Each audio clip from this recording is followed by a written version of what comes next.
ওই বসরা এলাকার রাবেয়া আল্লাহর পেয়ারা বান্দি, এক হাতে আগুন আর এক হাতে পানি নিয়ে দৌড়ায়। আল্লাহর বান্দি আগুন আর পানি নিয়ে দৌড়াচ্ছে। সামনে গিয়া দেখতেছেন এক হুজুর বয়ান করতেছেন জান্নাত এবং জাহান্নামের। ডাক দিয়া কয়, এ মুফতি সাহেব, জান্নাতের বয়ান বন্ধ করে দাও। জান্নাত দিয়ে কি করবা, জাহান্নাম দিয়ে কি করবা? যদি আমার মালিকরে আমি না পাই, আমি জান্নাত দিয়ে আমি কি করব? আমি তো চাই জান্নাত এবং জাহান্নামের মালিক। আমি জান্নাত দিয়ে আমি কি করব? আমি জাহান্নামে যাওয়ার পর যদি আমি আমার মালিকরে যদি জাহান্নামে আমি পাই, তাহলে ওই জাহান্নামটা আমার জান্নাতের বাগান হয়ে যাবে।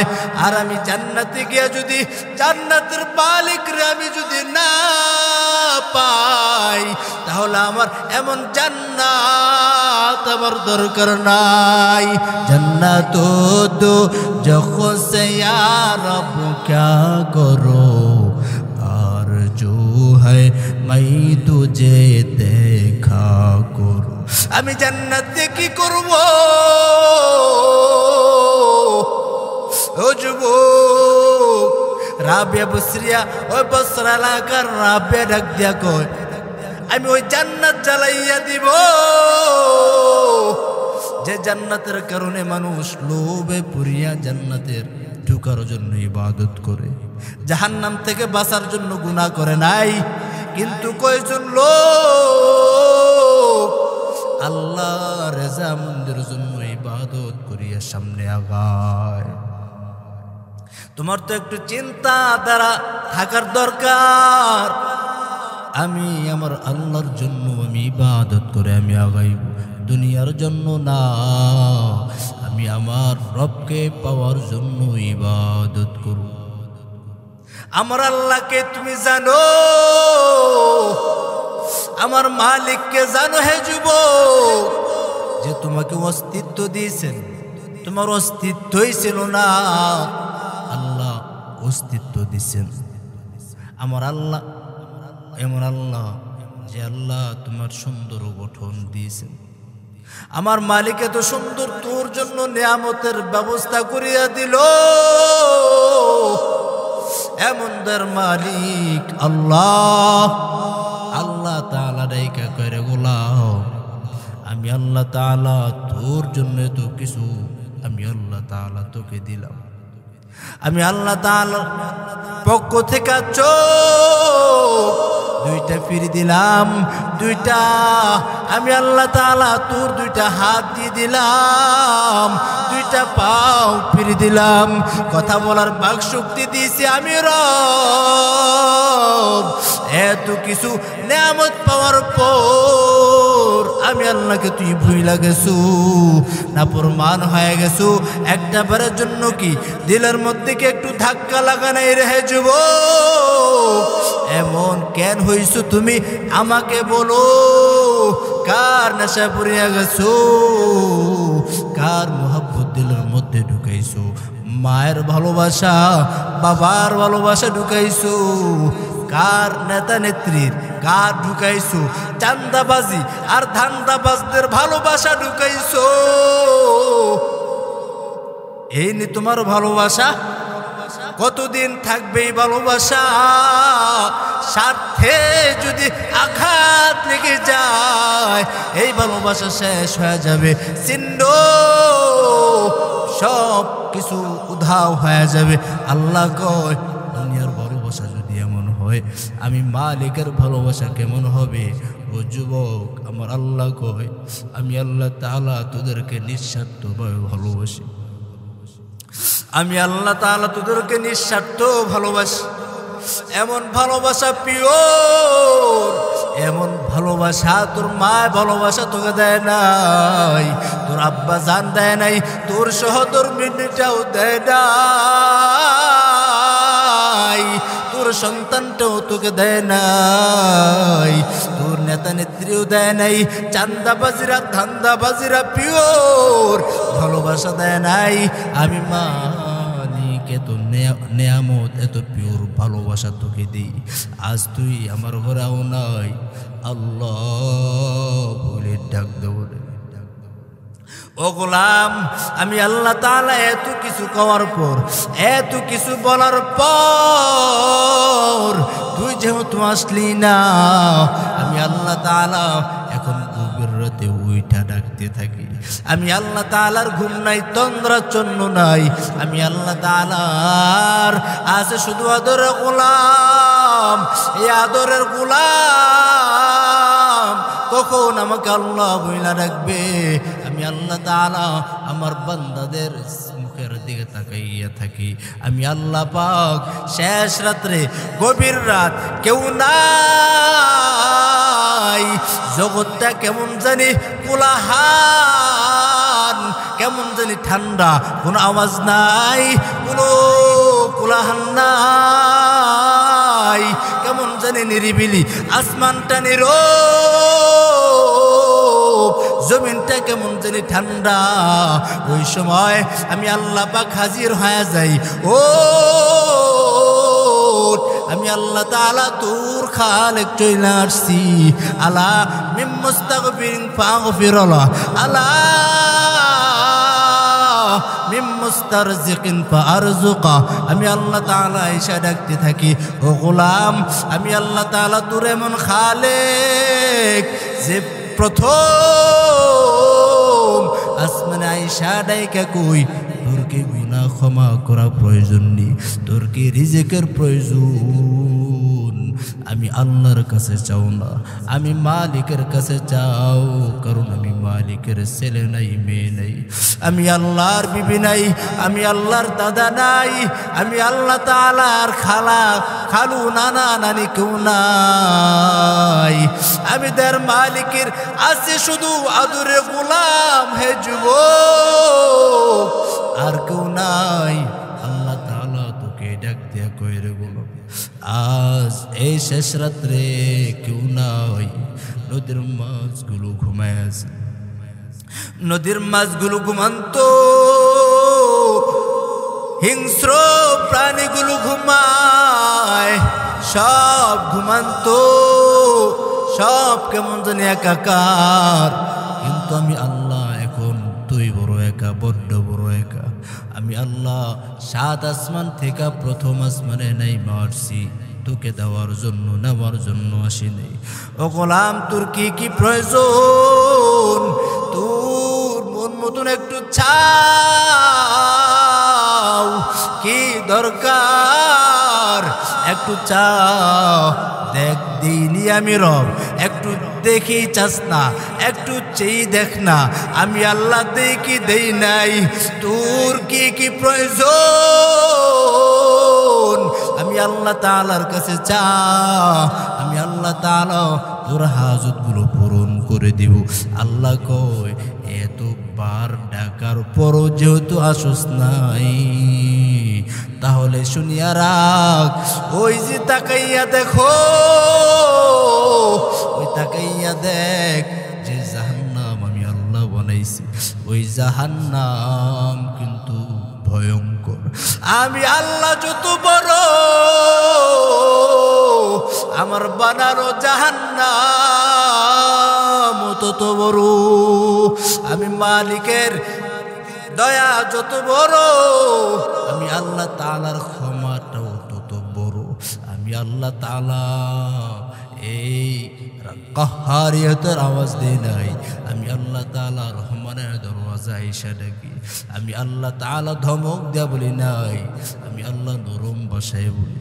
আমি আল্লাহ তাআলা কেমন তোর বড় দয়ালু মালিক,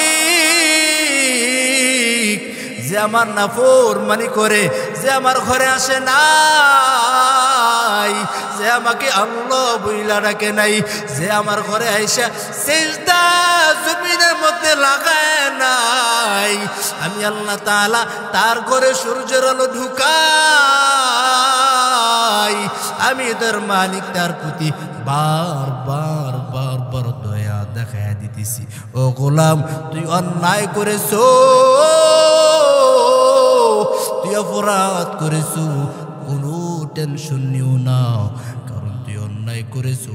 আবার এক সময় আইসা তওবা করবি, মাফ করে দিব। কারণ গোলাম, আমি আল্লাহ তাআলা তোর দিকে বারবার বারবার তাকায় আছি। এত নেয়ামত আল্লাহ তাআলা দেওয়ার পরও না শুকরিয়া কেমন করে আদায় করতেছো।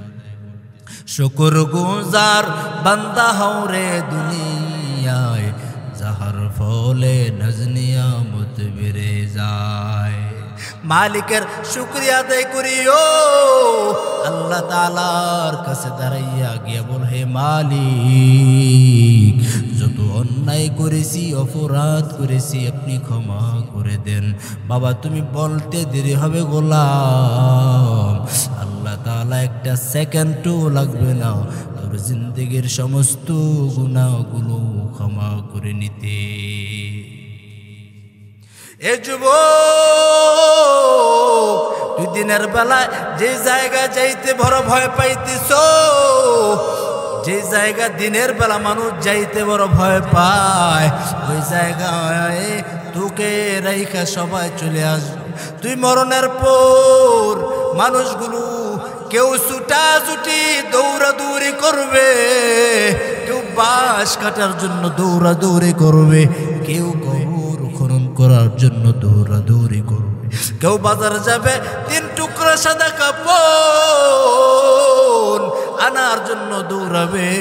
কিন্তু বাবা, আমার খেয়াল হলো, আমার তাকাইউল হলো, তুমি দুনিয়াতে আসার পর কিনে কামল নিয়ে আগাইছো, কতটুকু পর্যন্ত নেক কাজ করেছো রে বাবা। ওই কবর কিন্তু এমন একটা নির্জনতার ঘর, এমন একটা একাকিত্বের ঘর। কে এমপি মহোদয়, কে মন্ত্রী, কে মাওলানা, কে মুফতি, কে গরিব, কে ফকির, কে ধনী, কে 10 তলা ঘুমায়, কে 5 তলায় ঘুমায়। ওই কবরটাও পরিচয় কবরের কাছে চলবে না রে বাবা। পরিচয় শুধু চলবে রবের পরিচয়টা দাও, রহমানের পরিচয়টাকে দাও। এরপর বাবা নবীর পরিচয় দাও, ধর্মের পরিচয়টা দিয়ে আগাই। 3টা প্রশ্নের জবাব যদি দিতে না পারো, কবর তোমার জন্য সংকীর্ণ জায়গা হয়ে যাবে রে বাবা। ওই কবর ভয়ঙ্কর একটা জায়গা।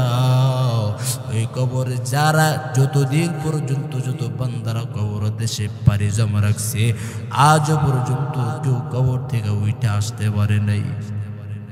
তুমিও পারবা না।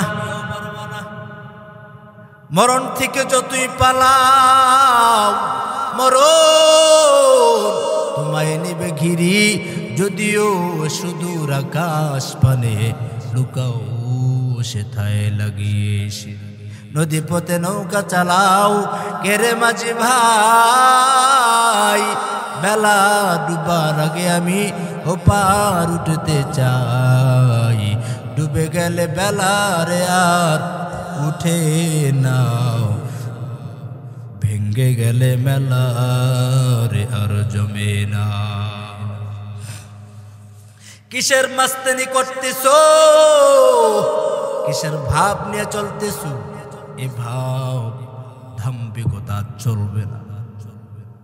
একটু কবরে গিয়েই দেখো না, এত ভাব কবর পছন্দ করে নাই। কবর ডাক দেখো, আমি একার ঘর, আমি আমার ঘরে বাতি নাই, আলোর ব্যবস্থা নাই, অন্ধকার কোনো সাথীর ব্যবস্থা নাই। আমার ঘরে শুধু পোকামাকড় আর কিছুই নাই।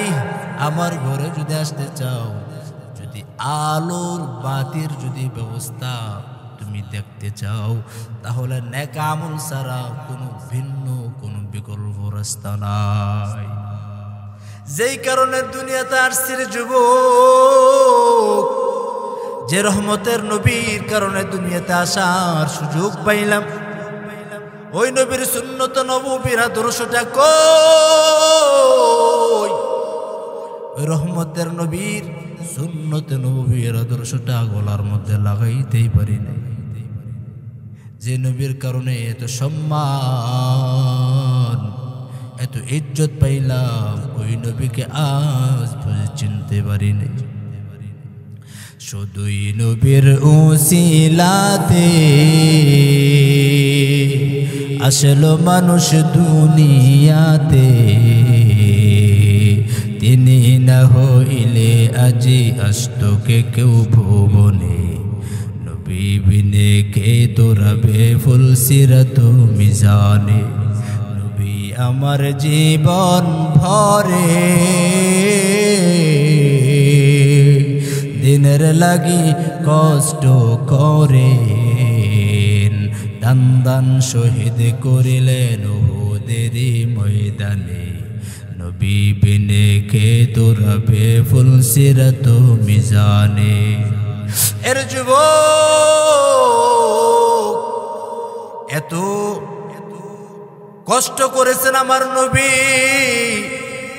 ওই নবীর জন্য কি ভালোবাসা নাই? কত যুবক অন্তরের মধ্যে গুনাহ আসার পরও কিন্তু গুনাহ করে নাই, কারণ হাসরের ময়দানে নবীর সামনে দাঁড়ায়া কি জবাব দিবে? এক যুবক মুসিবতের মধ্যে বইরা আল্লাহর কাছে দোয়া করতেছেন, ও দয়ার মালিক, আমি একদিন আমার চাচাতো বোনের বাড়ি বেড়াবার জন্য যখন যাই, আমি আমার চাচার বাড়ি বেড়াইবার জন্য যখন রওনা হয়ে গেলাম,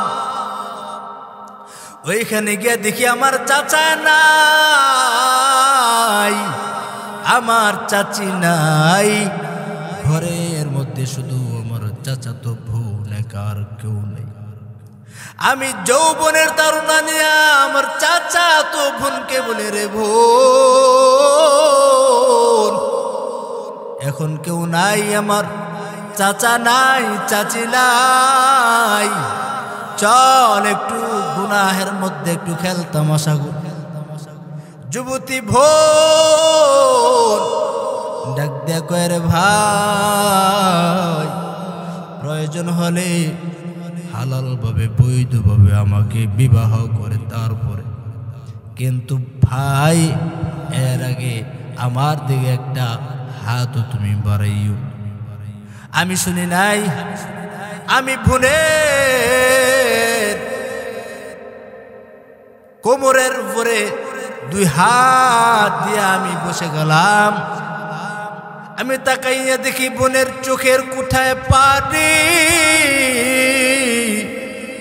ভোর ডাক দিয়া কয়, রে ভাই এখন কেউ নাই, আমার মা নাই, আমার আব্বা নাই, এতদিন পর্যন্ত কেউ আমার গায়ের উপরে সতীত্ব নষ্ট করতে পারেনি, কিন্তু ভাই তুমি বুঝি আর সর্বনাশ করো, কিন্তু তুমি যে গুনাহ করতেছ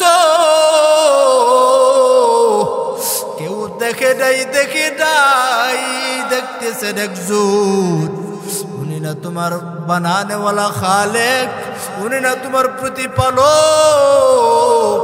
উনি না তোমার রাজ্জাক যিনি রিজিক খাওয়ায়, ওই আল্লাহ না দেখতেছেন? ওই আল্লাহ থেকে ফাঁকে দেওয়ার রাস্তা তো তুমি কই খুঁজে পাইতেছো? ও আল্লাহ, আমার চাচাতো বোনের কথাটা আমার দিলের মধ্যে এমন ভাবে চোট লেগে গেল, আমি সঙ্গে সঙ্গে বোনের শরীর থেকে আমি আলাদা হয়ে গেল। ওই যুবক কাঁদে, আল্লাহ যদি এই আমলটা আপনার কাছে কবুল হয় তাহলে আল্লাহ মুসিবত থেকে উদ্ধার করে দেন। দোয়া করতে দেরি হয়, আল্লাহ তাআলা যুবকের মুসিবত সঙ্গে সঙ্গে দূর করতে দেরি করে না। ও যুবক, তোর মতন তো একটা যুবক সন্তান, ও যুবক গুনাহ থেকে নিজেকে বাঁচাইয়া রাখতে পারলে তুমি কেন পারবা না? মনে রাখো গুনাহ হয়ে গেল তোর, কিন্তু আমার মালিকের রহমত তোর গুনাহের চাইতে বড়। মদিনার মধ্যে একটা যুবক খলিফাতুল মুসলিমিন হযরত ওমর ফারুক রাদিয়াল্লাহু তাআলা একদিন নবীজির দরবারে রওনা হয়ে গেলেন। পথের মধ্যে তাকাইয়া দেখতেছেন একটা যুবক খাউমাউ করে কান্না করতেছে। ওমর ডাক দেয়া করে, ভাই কেন কান্নার আওয়াজ? কেন তুমি অঝোর ধরে কান্না করতেছো? কান্নার কারণ কি একটু বিবরণ দিবেন? যুবক ডাক দিয়া কয়, জমিনের উপরে আসমানের নিচে আমার মতন বড় অপরাধী কেউ নেই, আমার মতন জাহেল কেউ নাই, বড় মারাত্মক অপরাধী আমি। বলে কি অন্যায় করেছো? বলে না, বলা যাবে না। আমি যদি আমার গুনাহের খবর আপনার কাছে প্রকাশ করি তাহলে আপনার কাছে আমাকে থাকতে দিবেন না, বসতে দিবেন না, কথাও বলবেন না। হযরত ওমর ফারুক ডাক দেয়া কয়, এ যুবক কি অন্যায় করেছো একটু বলো। যুবক ডাক দেয়া কয়, না বলতে পারবো। হযরত ওমর ফারুক নবীজির কাছে চইলা গেল। নবীজি ডাক দেয়া কয়, রে ওমর, অন্যদিন আসলে তোমার চেহারায় হাস্যোজ্জ্বল দেখা যায়, আজ কেন চেহারাটা মলিন হয়ে গেল তোমার? আমার ডাক দেখো নবী, আমি আপনার কাছে আসার পথে একটা যুবকের হাউমাউ করে কান্নার আওয়াজ। আমি যুবকটারে বহুবার জিগাইলাম, যুবক কান্নার কারণ কি, কেন কাঁদো?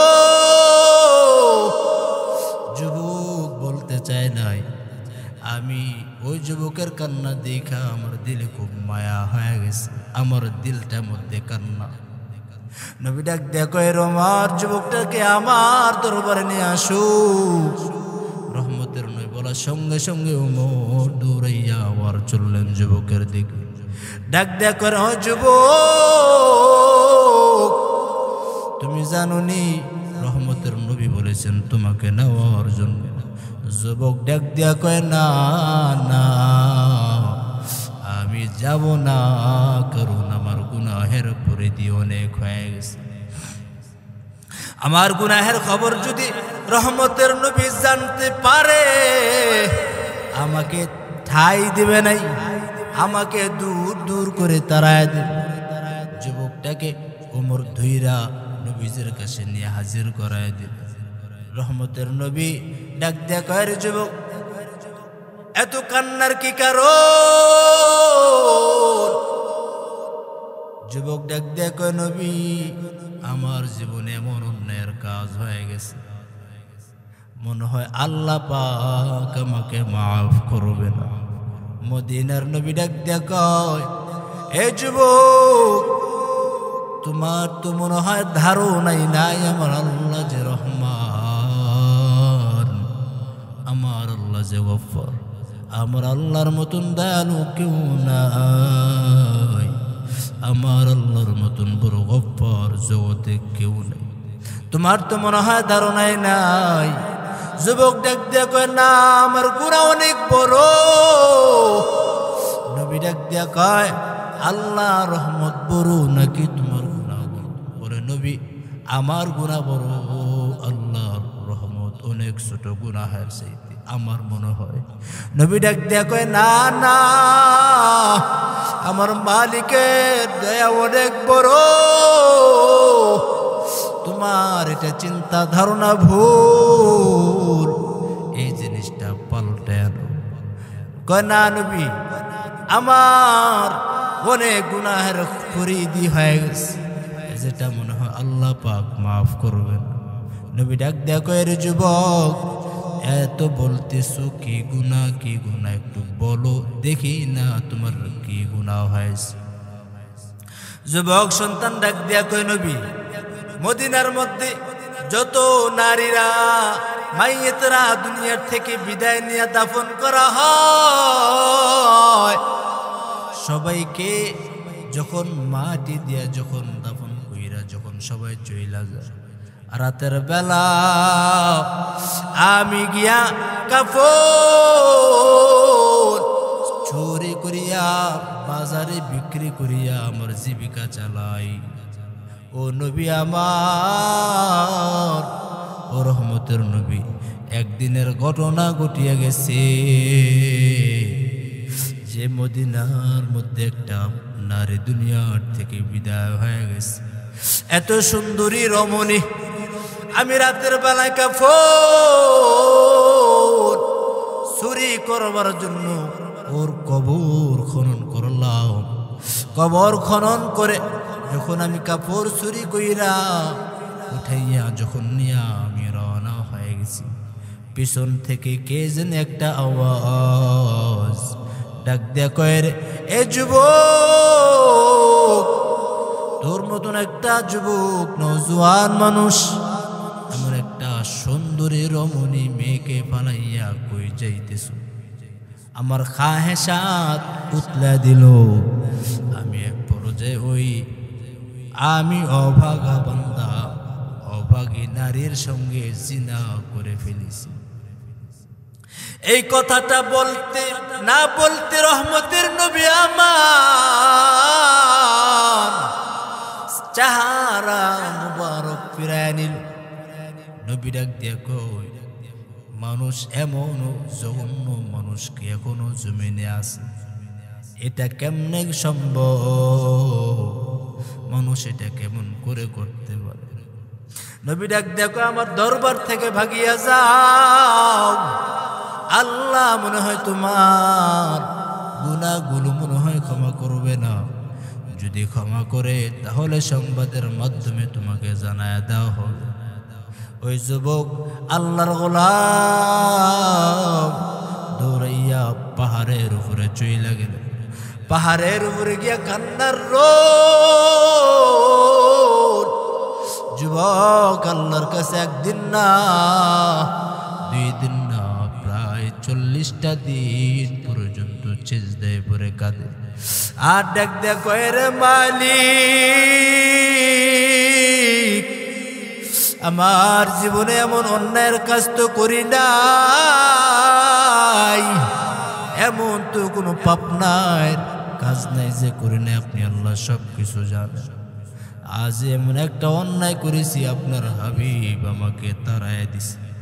এখন যদি আপনিও তাড়াইয়া দেন ও আল্লাহ, তাহলে আমি কই গিয়া আমি হাজির হয়ে যাব।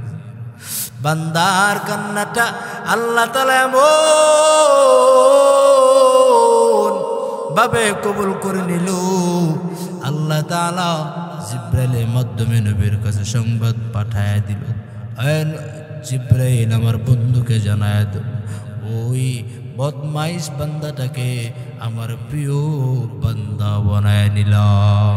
কারণ ওর কান্নাকাটি, ও রোনাজারি এমন আমার কাছে কবুলিয়ত হয়ে গেল। ওর কান্নাকাটি আমি রব এমন পছন্দই না করেছি, আমি আল্লাহ পাক ওর কান্না দেখা আর মোটেও সহ্য করতে পারি নাই। আমি ওদের মালিক, আমার বান্দার জিন্দেগির গুনাহগুলো এক মুহূর্তেই